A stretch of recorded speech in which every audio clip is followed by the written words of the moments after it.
Recording by Aaron Lillis. The Haunted House in Royal Street by George Washington Cable. Part 1. As it stands now. When you make that much talked of visit to New Orleans, by all means see early whatever evidence of progress and aggrandizement her hospitable citizens wish to show you. New Orleans belongs to the living present, and has serious practical relations with these United States in this great living world and age. And yet I want the first morning walk that you two take together, and alone, to be in the old French Quarter. Go down Royal Street. You shall not have taken many steps in it when far down on the right-hand side, where the narrow street almost shuts its converging lines together in the distance, there will begin to rise above the extravagant confusion of intervening roofs, and to stand out against the dazzling sky, a square, latticed remnant of a belvedere. You can see that the house it surmounts is a large, solid, rectangular pile, and that it stands directly on the street at what residents call the Upper River Corner, though the river is several squares away on the right. There are 50 people in this Rue Royale who can tell you their wild versions of this house's strange, true story against anyone who can do this present writer the honor to point out the former residence of Sieur George, Madame Delacuse, or Dr. Mossy, or the unrecognizably restored dwelling of Madame Delphine. I fancy you already there. The neighborhood is very still. The streets are almost empty of life, and the cleanness of their stone pavements is largely the cleanness of disuse. The house you are looking at is of brick, covered with stucco, which somebody may be lime-washing white or painting yellow or brown while I am saying it is gray. An uncovered balcony as wide as the sidewalk makes a deep arcade around its two street sides. The last time I saw it, it was for rent, and looked as if it had been so for a long time, but that proves nothing. Every one of its big window shutters was closed, and by the very intensity of their rusty silence spoke a hostile impenetrability. Just now it is occupied. They say that Louis Philippe, afterwards King of the French, once slept in one of its chambers. That would have been in 1798, but in 1798 they were not building such tall buildings as this in New Orleans, did not believe the soil would uphold them. As late as 1806, when Sieur George's house upon the St. Peter Street corner was begun, people shook their heads, and this house is taller than Sieur George's. I should like to know if the rumor is true. Lafayette, too, they say, occupied the same room. Maybe so. That would have been in 1824 to 25, but we know he had elegant apartments, fitted up for him at the city's charge, in the old Cabildo. Still, it was, they say, in those, its bright early days, the property of the Pontelbas, a noble France-Spanish family, and I have mentioned these points, which have no close bearing upon our present story, mainly to clear the field of all mere they-says, and leave the ground for what we know to be authenticated fact, however strange. The entrance under the balcony is in Royal Street, within a deep white portal, the walls and ceiling of which are covered with ornamentations, 2 or 3 steps, shut off from the sidewalk by a pair of great gates of open, ornamental ironwork with gilded tops, rise to the white door. This also is loaded with a raised work of urns and flowers, birds and fonts, and Phoebus in his chariot. Inside, from a marble floor, an iron-railed winding stair, said the spider to the fly, leads to the drawing-rooms on the floor, even with the balcony. These are very large. The various doors that let into them, and the folding door between them, have carved panels.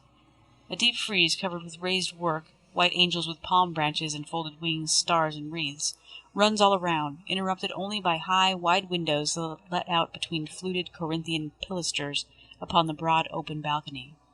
The lofty ceilings, too, are beautiful with raised garlandry. Measure one of the windows, 8 feet across. Each of its shutters is 4 feet wide. Look at those old crystal chandeliers, and already here is something uncanny. At the bottom of one of these rooms, a little door in the wall.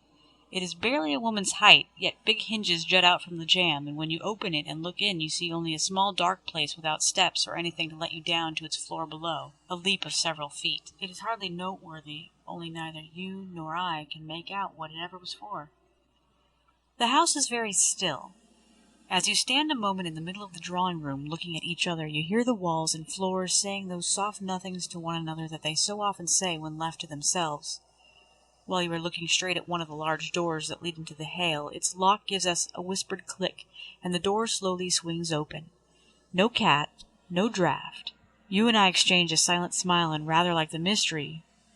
But do you know? That is an old trick of those doors, and has made many an emotional girl smile less instead of more, although I doubt you nor any carpenter could explain it. I assume, you see, that you visit the house when it is vacant. It is only at such times that you are likely to get in. A friend wrote me lately, Miss Blank and I tried to get permission to see the interior.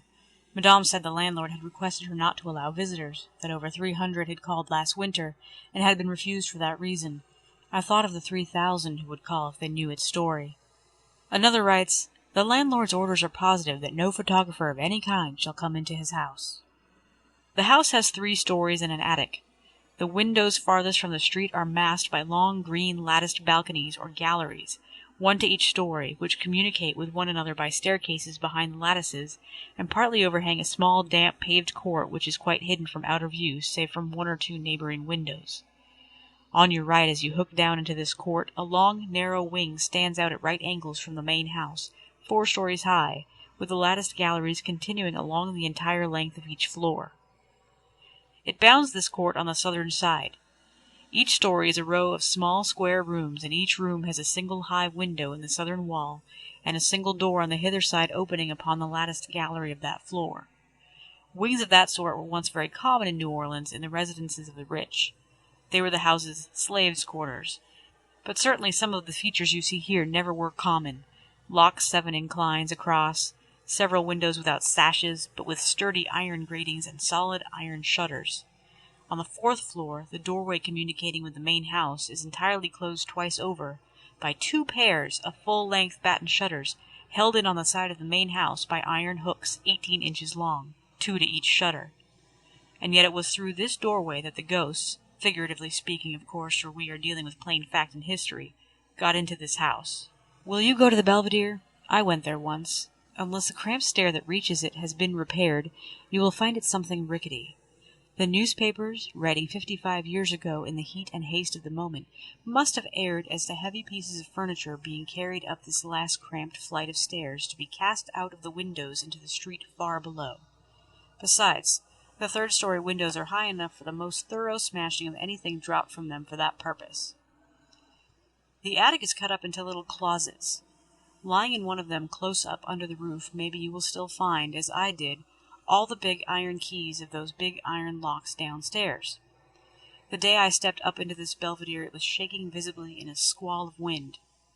An electric storm was coming out of the north and west, yet overhead the sun still shone vehemently through the rolling white clouds. It was grand to watch these. They were sailing majestically hither and thither southward across the blue, leaning now this way and now that like a fleet of great ships of the line maneuvering for position against the dark northern enemies already flashing and thundering onset. I was much above any neighboring roof. Far to the south and southwest the newer New Orleans spread away over the flat land. Northeastward, but near at hand, were the mass of ships and steamers, with glimpses here and there of the water, and farther away the open breadth of the great yellow river sweeping around Slaughterhouse Point under an air heavy with the falling black smoke and white steam of hurrying tugs. Closer by there was a strange confusion of roofs, trees, walls, vines, tiled roofs, brown and pink and stuccoed walls, pink, white, yellow, red, and every sort of gray. The old convent of the Ursulines stood in the midst against the old chapel of St. Mary, with a great sycamore on one side and a willow on the other. Almost under me I noticed some of the semicircular arches of rotten red brick that were once a part of the Spanish barracks. In the north, the old Third City district lie, as though I looked down upon it from a cliff, a tempestuous grey sea of slate roofs dotted with tossing green tree-tops.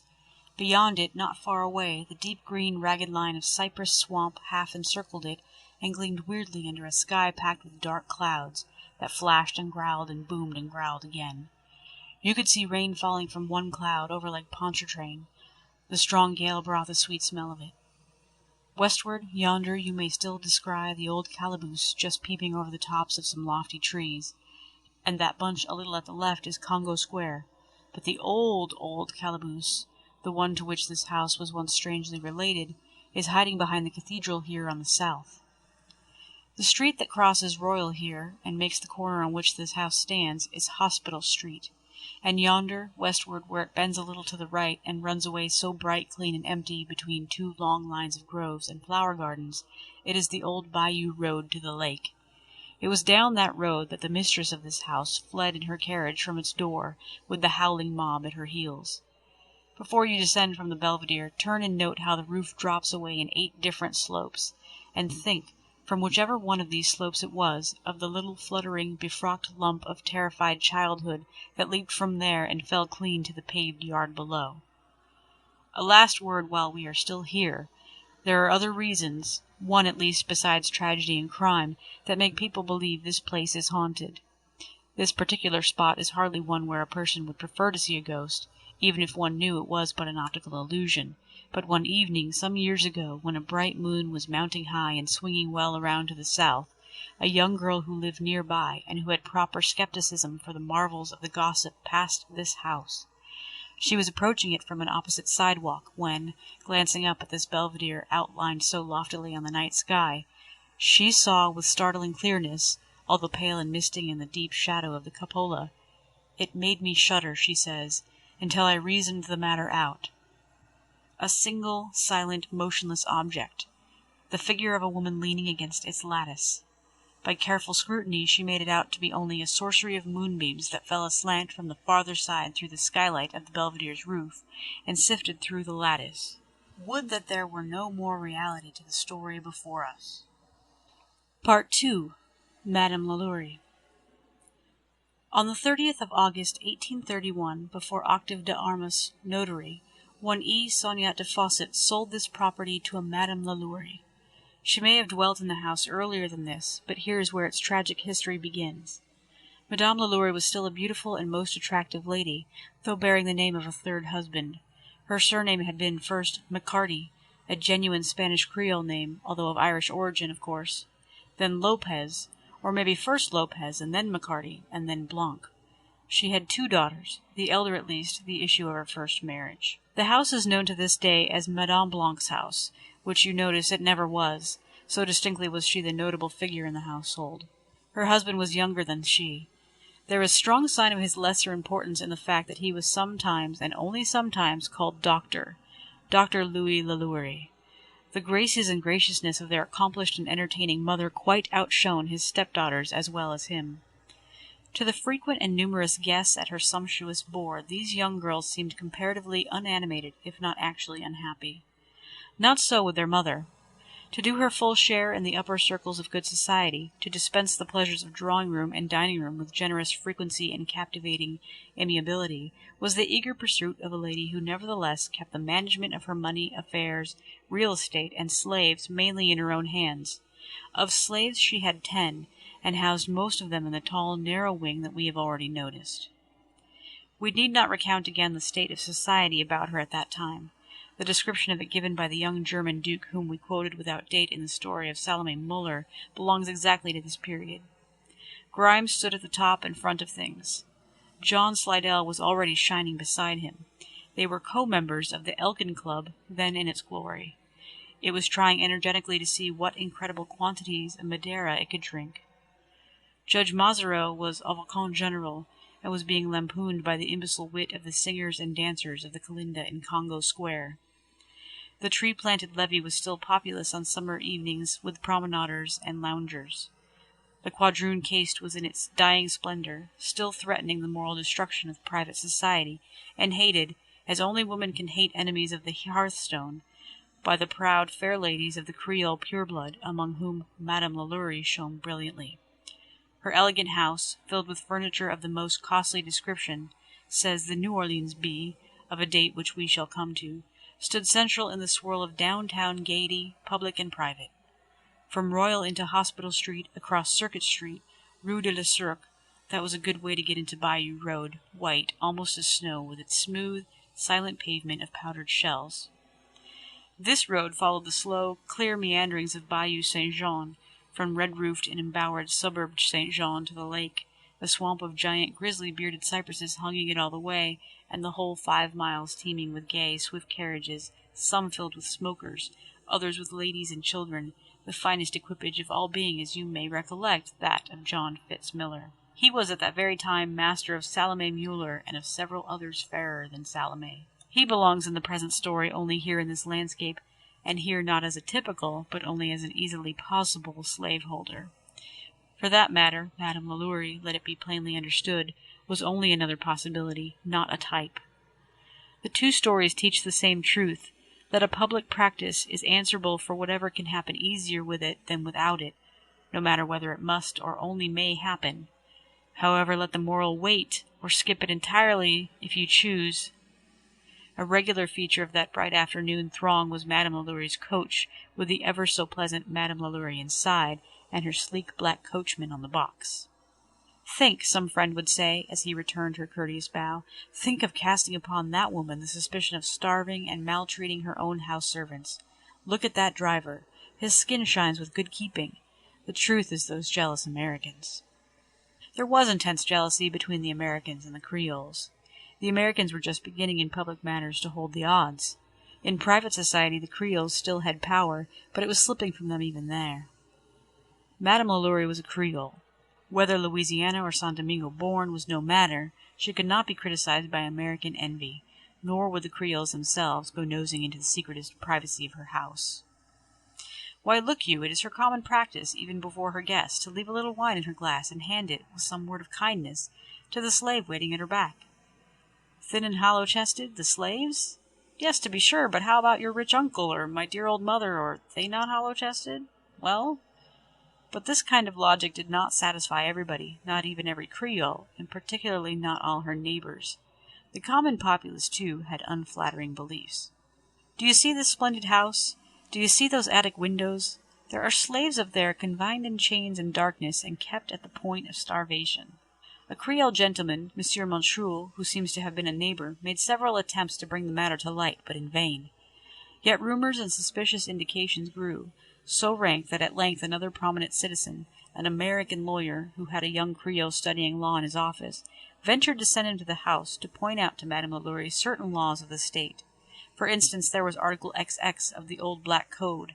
Slaves who shall not be properly fed, clad, and provided for by their masters may give information thereof to the Attorney General or the Superior Council, or to all the other officers of justice of an inferior jurisdiction, and may put the written exposition of their wrongs into their hands, upon which information, and even ex officio, should the information come from another quarter, the Attorney General shall prosecute said masters, etc.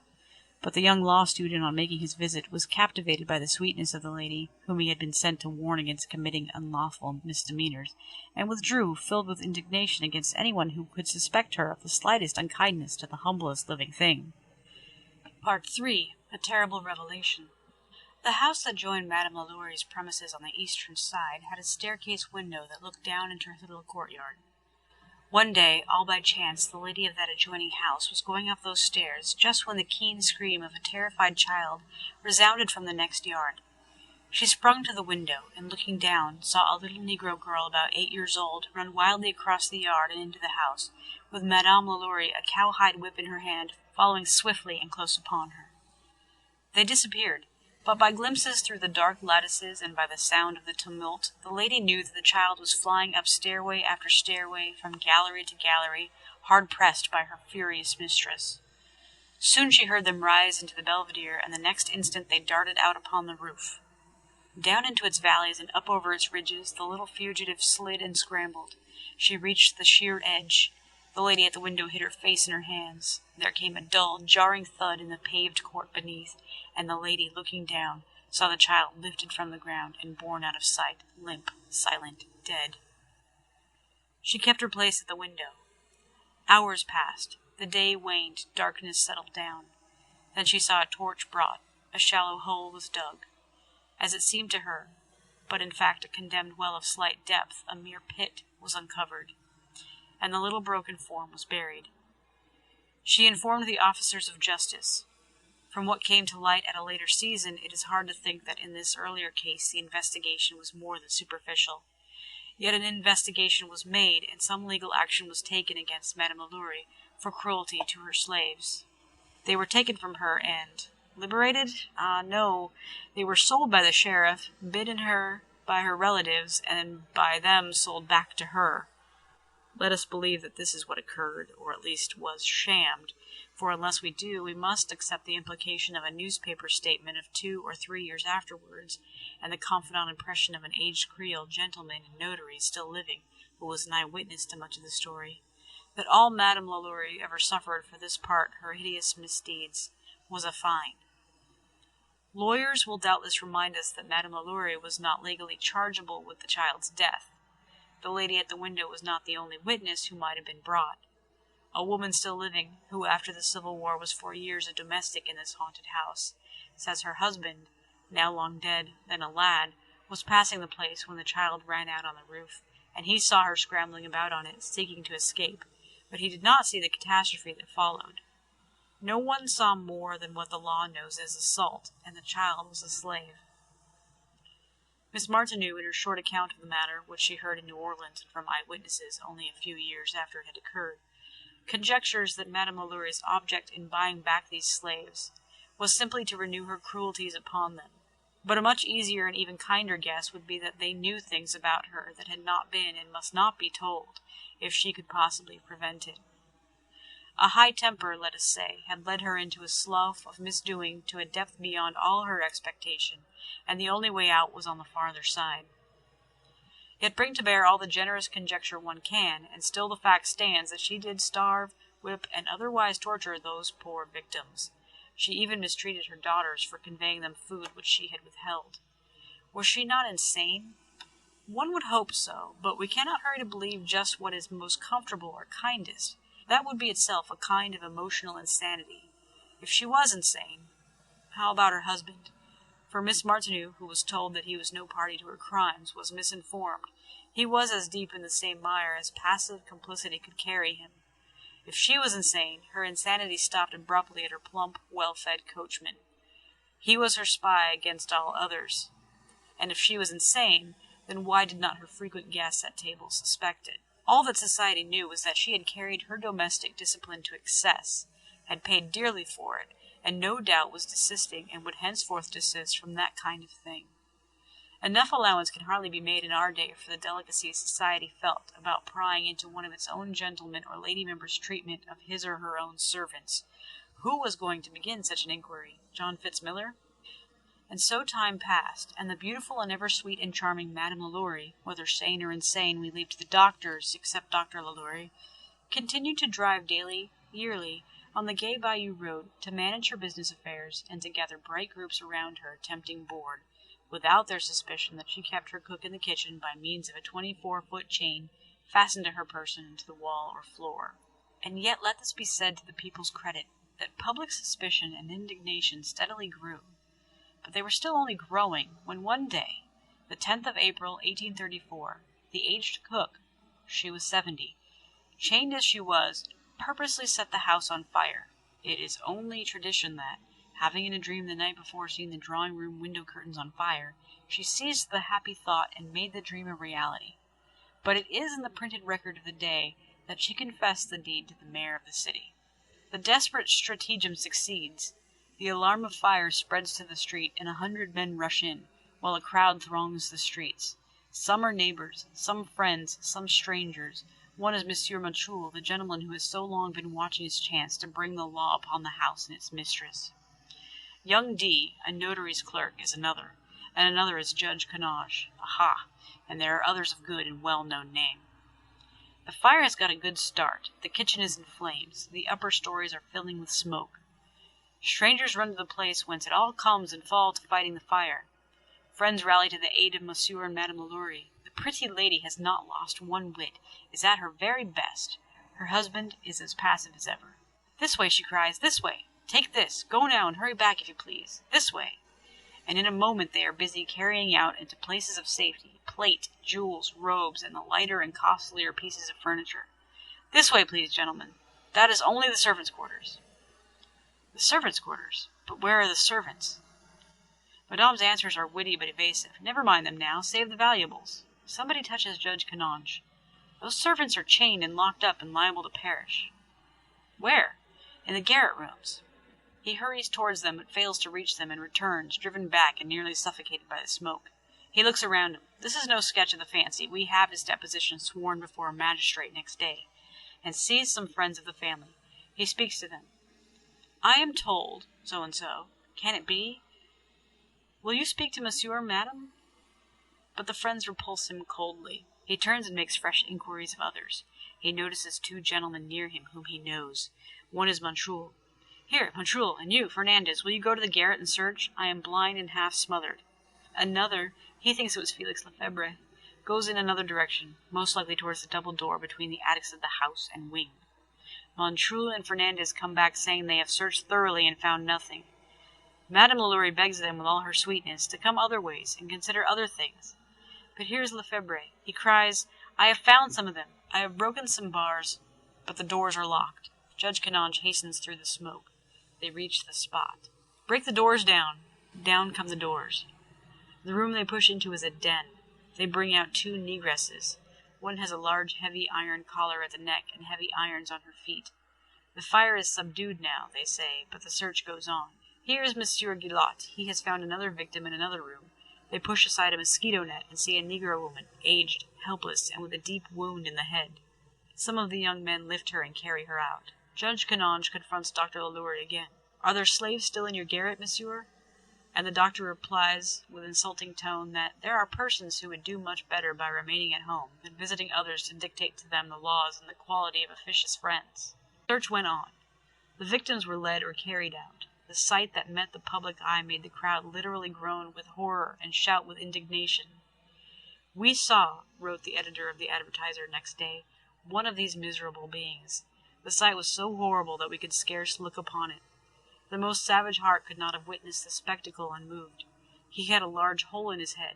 His body from head to foot was covered with scars and filled with worms. The sight inspired us with so much horror that even at the moment of writing this article we shudder from its effects.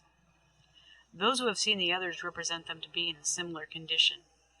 One after another, 7 dark human forms were brought forth, gaunt and wild-eyed with famine, and loaded with irons, having been found chained and tied in attitudes in which they had been kept so long that they were crippled for life.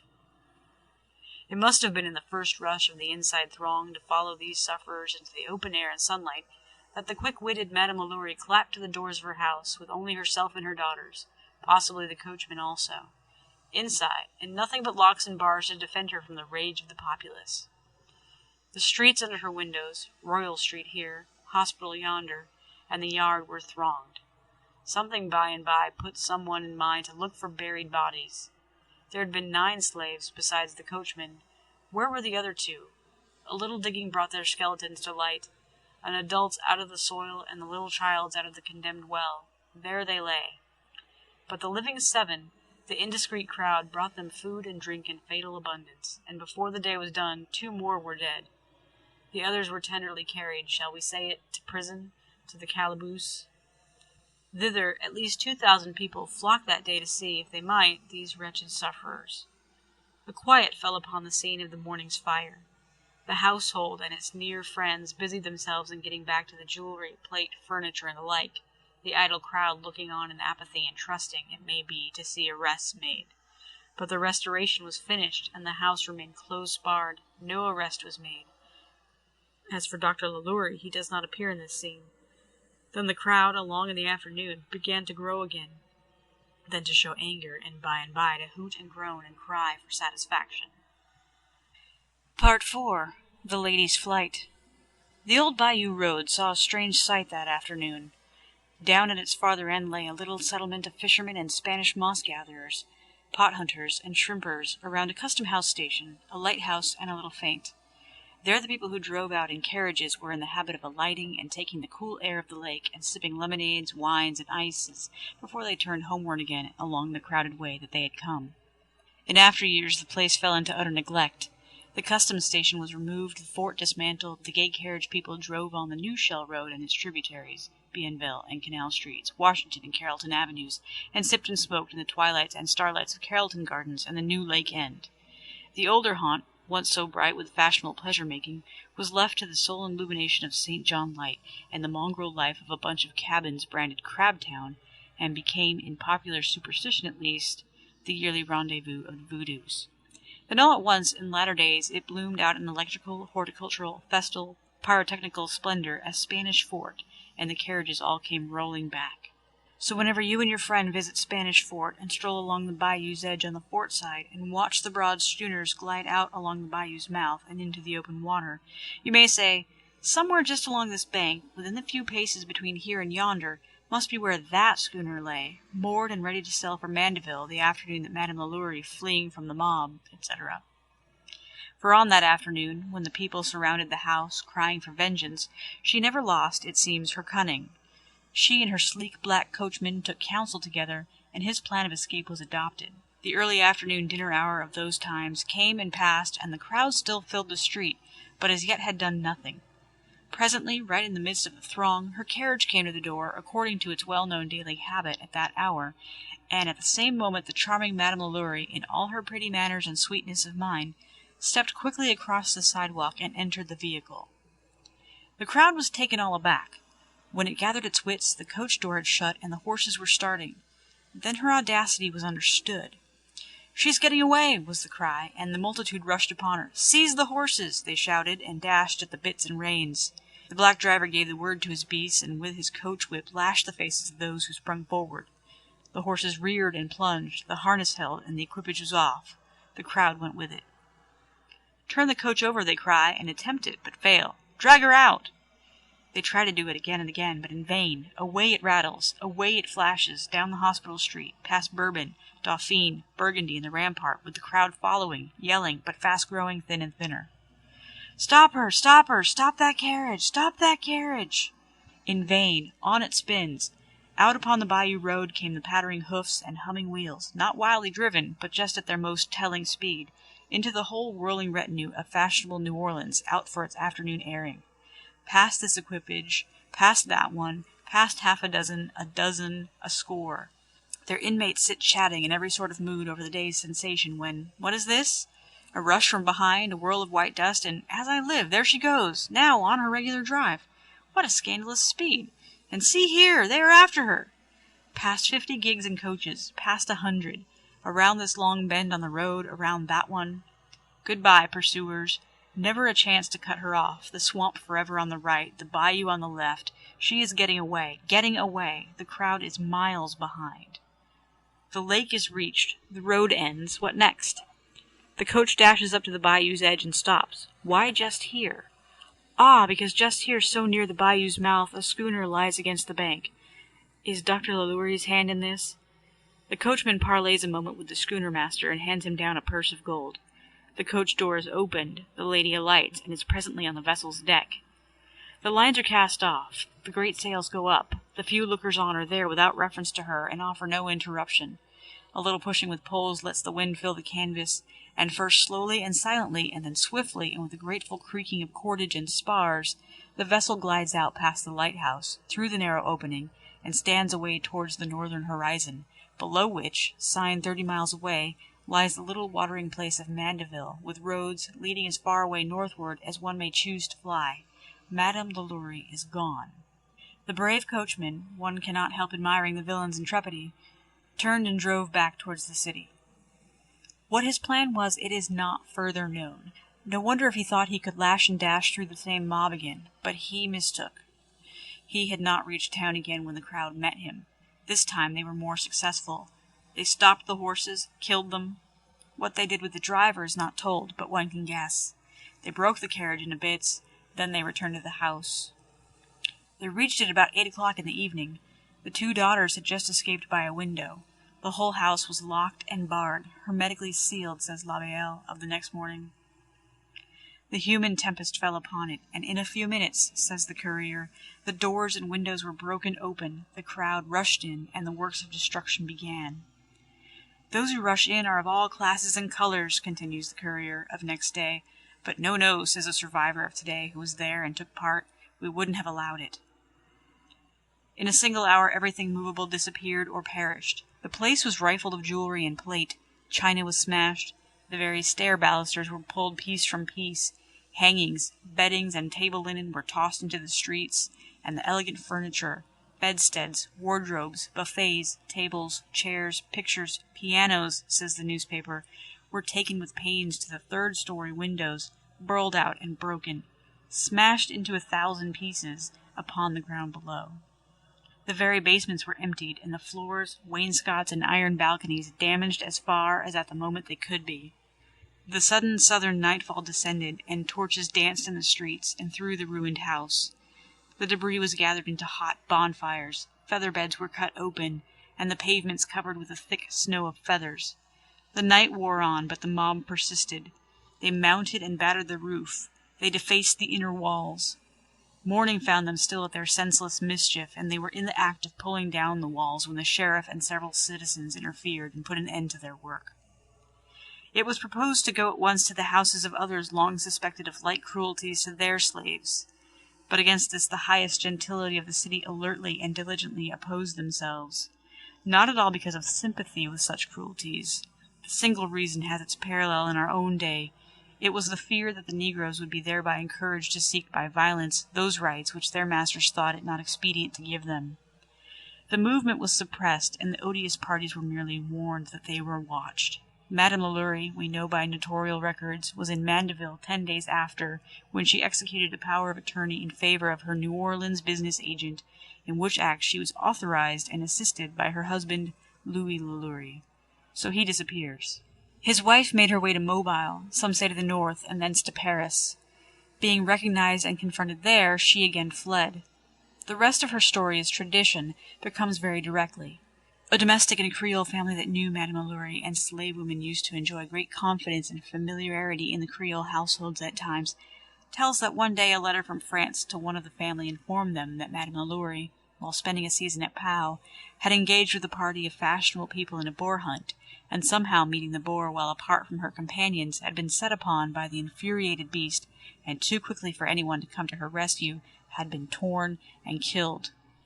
If this occurred after 1836 or 1837, it has no disagreement with Harriet Martineau's account that at the latter date Madame Lalaurie was supposed to still be skulking about some French province under a false name. The house remained untouched for at least 3 years, ornamented with various writings expressive of indignation and just punishment. The volume of Labelle containing this account seems to have been abstracted from the city archives. It was in the last week of April or the first week of May, 1836, that Miss Martineau saw the house. It stands, she wrote about a year later, and is meant to stand in its ruined state. It was the strange sight of its gaping windows and empty walls in the midst of a busy street which excited my wonder, and was the cause of my being told the story the first time. I gathered other particulars afterwards from eye-witnesses. So the place came to be looked upon as haunted. In March 1837, Madame Laurie's agent sold the house to a man who held it but a little over 3 months, and then sold it at the same price that he had paid, only $14,000. The notary who made the earlier act of sale must have found it interesting. He was one of those who had helped find and carry out Madame Laurie's victims. It did not change hands again for 25 years. And then in what state of repair I know not. It was sold at an advance equal to a yearly increase of but 0.6% on the purchase price of the gaping ruins sold in 1837. There is a certain poetry in notarial records, but we will not delve for it now.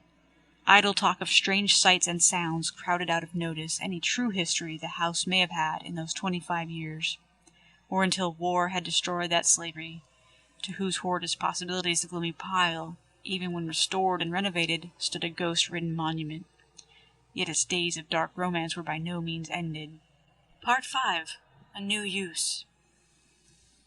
The era of political reconstruction came. The victorious national power decreed that they who had once been master and slave should enter into political partnership on terms of civil equality. The slaves grasped the boon, but the masters, trained for generations in the conviction that public safety and private purity were possible only by the subjection of the black race under the white, loathed civil equality as but another name for private companionship, and spurned, as dishonor and destruction in one, the restoration of their sovereignty at the price of political co-partnership with the groveling race they had bought and sold and subjected easily to the leash and lash. What followed took everyone by surprise. The Negro came at once into a larger share of power than it was ever intended he should or expected he would attain. His master, related to him long and only under the imagined necessities of plantation government, vowed the issue must and should be, not how shall the two races share public self-government in prosperous amity, but which race shall exclusively rule the other, race by race. The necessities of national authority tipped the scale, and the powers of legislation and government and the spoils of office tumbled, altogether, into the freedman's ragged lap. Thereupon fell upon New Orleans, never well governed at the best, a volcanic shower of corruption and misrule. And yet when history's calm summing up and final judgment comes, there must this be pointed out, which was very hard to see through the dust and smoke of those days, that while plunder and fraud ran riot, yet no serious attempt was ever made by the freedman or his allies to establish any un-American principle of government, and for nothing else was he more fiercely, bloodily opposed than for measures approved by the world's best thought and in full harmony with the national scheme of order. We shall see now what these things have to do with our strange true story. In New Orleans, the American public school system, which recognizes free public instruction as a profitable investment of the public funds for the common public safety, had already long been established. The Negro adopted and enlarged it.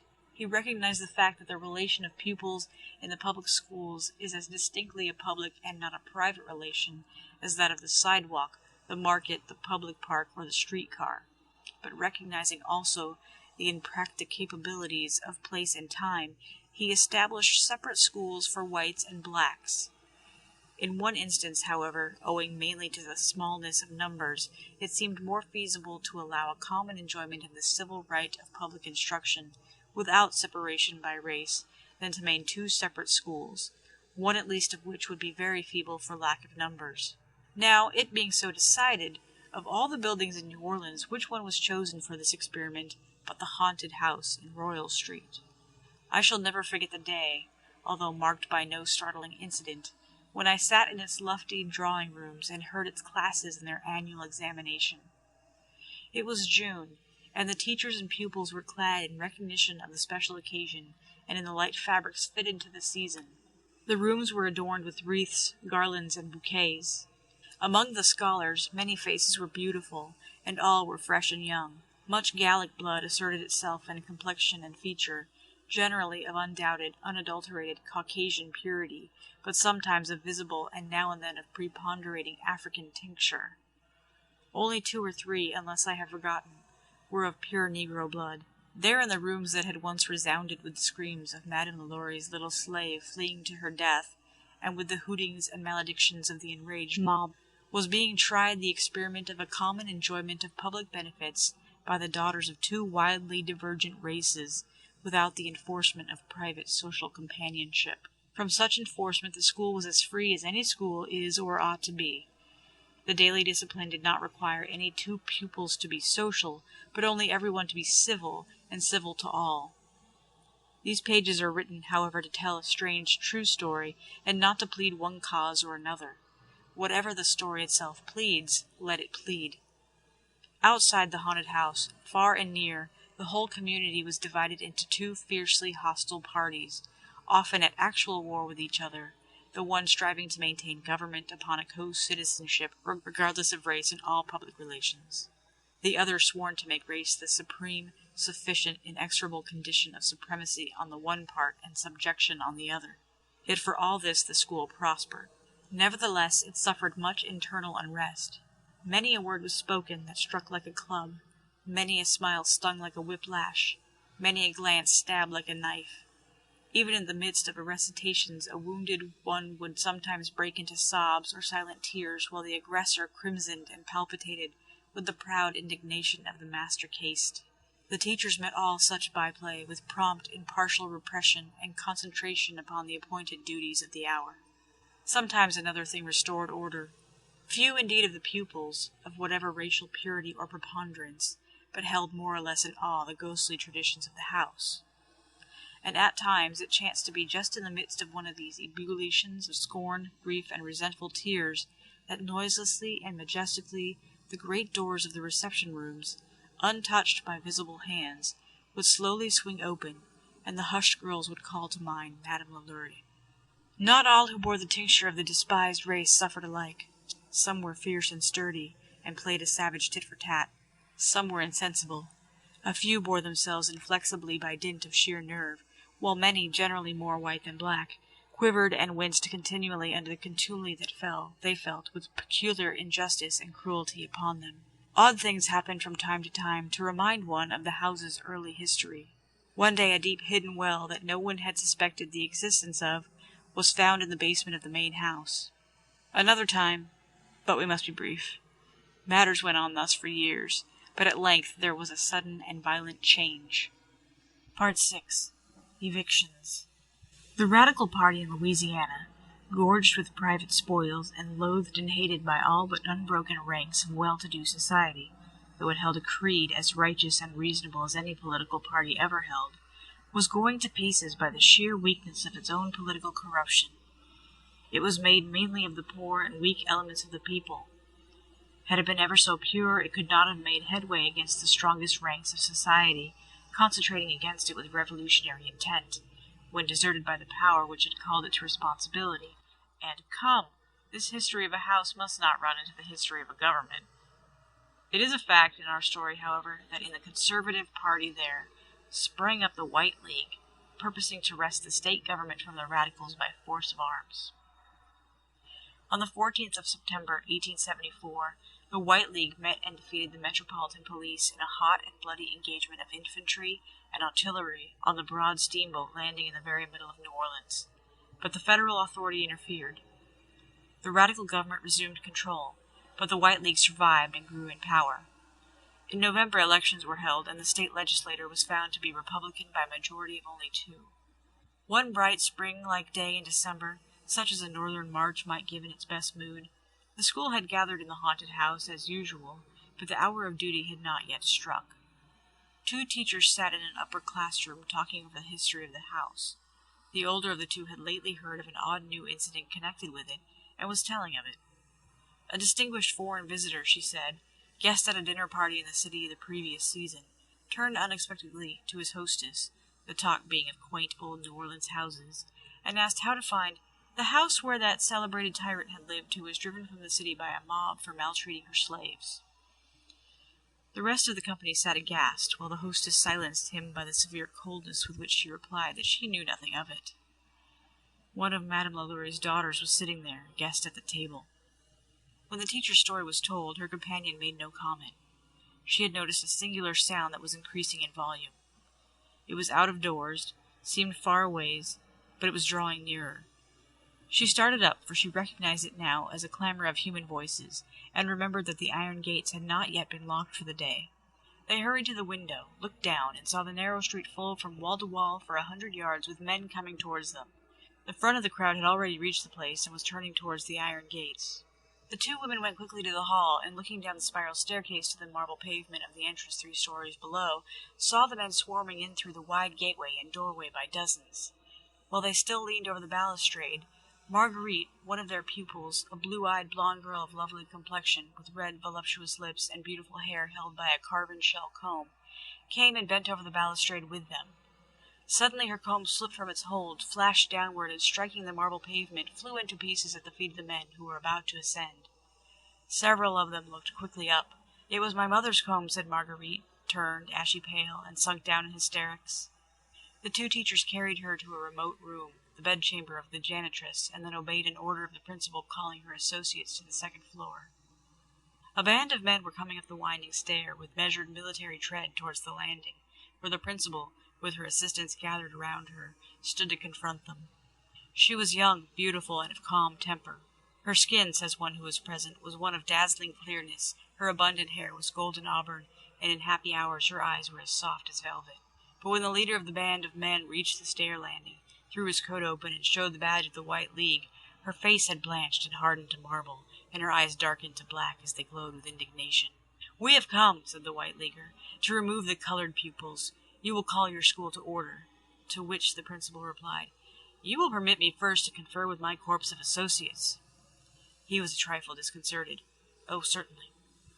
The teachers gathered in the principal's private rooms.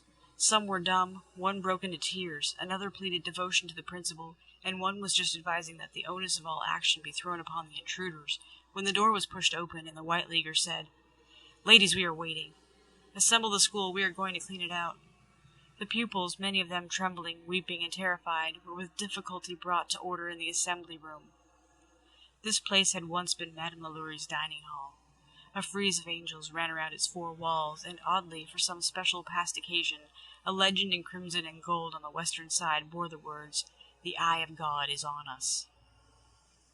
"Gentlemen, the school is assembled," said the principal. "Call the roll," was the reply, "and we will challenge each name." It was done. As each name was called, its young bearer rose and confronted her inquisitors. And the inquisitors began to blunder. Accusations of the fatal taint were met with denials and withdrawn with apologies. Sometimes it was truth, and sometimes pure arrogance and falsehood, that triumphed over these champions of instinctive racial antagonism. One dark girl shot up haughtily at the call of her name. "I am of Indian blood and can prove it." "You will not be disturbed." "Coralie," the principal next called. A thin girl of mixed blood and freckled face rose and said, "My mother is white." "Step aside," commanded the White Leaguer. "But by the law the color follows the mother, and so I am white." "Step aside," cried the man in a fury. In truth, there was no such law. Octavie, a pretty oriental girl, rises, silent, pale, but self-controlled. "Are you colored?" "Yes, I am colored." She moves aside. Marie O. A girl very fair, but with crinkling hair and other signs of Negro extraction, stands up and says, "I am the sister of the aunt," naming a high Democratic official, "and I shall not leave this school. You may remain. Your case will be investigated." Eugenie, a modest girl, visibly of mixed race, rises, weeping silently. "Step aside." Marceline V., a bold-eyed girl of much African blood, stands up and answers, "I am not colored. We are Spanish, and my brother will call on you and prove it." She is allowed to stay. At length the roll call is done. "Now, madam, you will dismiss these pupils that we have set aside at once. We will go down and wait to see that they come out." The men tramped out of the room, went downstairs, and rejoined the impatient crowd that was clamoring in the street. Then followed a wild scene within the old house. Restraint was lost. Terror ruled. The girls who had been ordered into the streets sobbed and shrieked and begged. "Oh, save us! We cannot go out there! The mob will kill us! What shall we do?" One girl of grand and noble air, as dark and handsome as an East Indian princess, and standing first in her class for scholarship, threw herself at her teacher's feet, crying, "Have pity on me, miss." "My poor Leontine," replied the teacher, "what can I do? There are good colored schools in the city. Would it not have been wise for your father to send you to one of them?" But the girl rose up and answered, "Must I go to school with my own servants to escape an unmerited disdain?" And the teacher was silent, while the confusion increased. "The shame of it will kill me," cried gentle Eugenie. And thereupon at last a teacher, commonly one of the sternest in discipline, exclaimed, "Eugenie goes, Marceline shall go, if I have to put her out myself.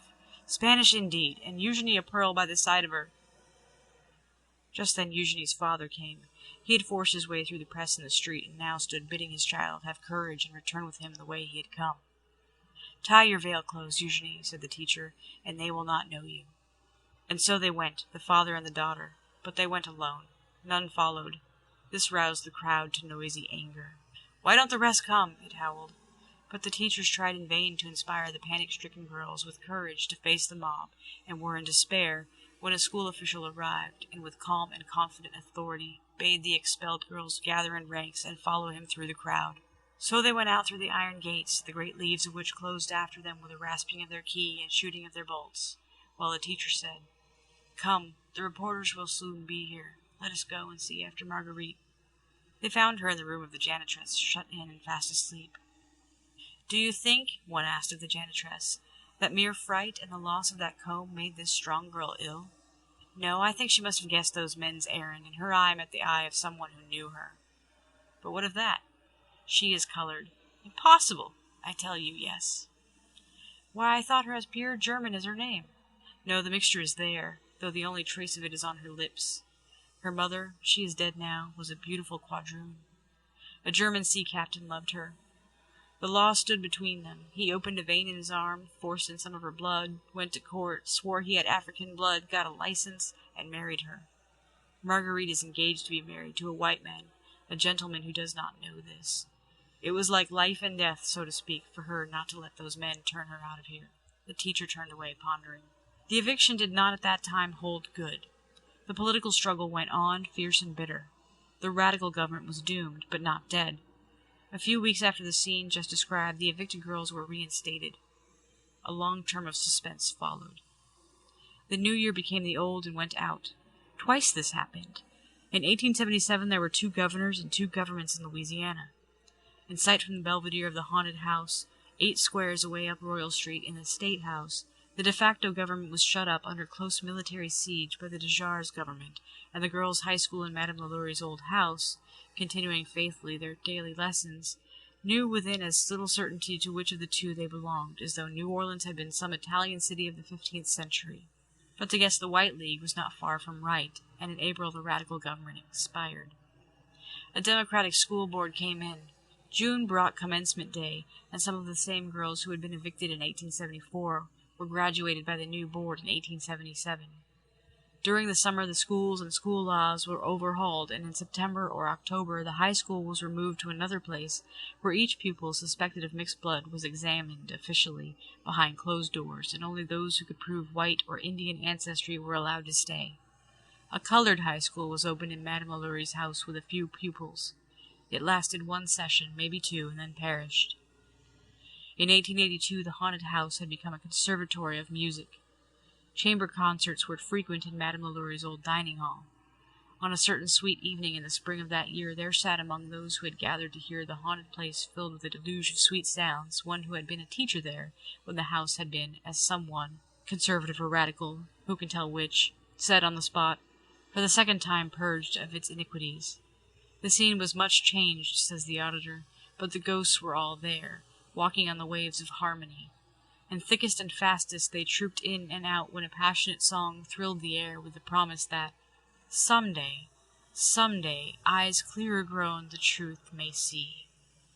End of The Haunted House in Royal Street by George Washington Cable. Recording by Aaron Lillis. www.cheerydreary.com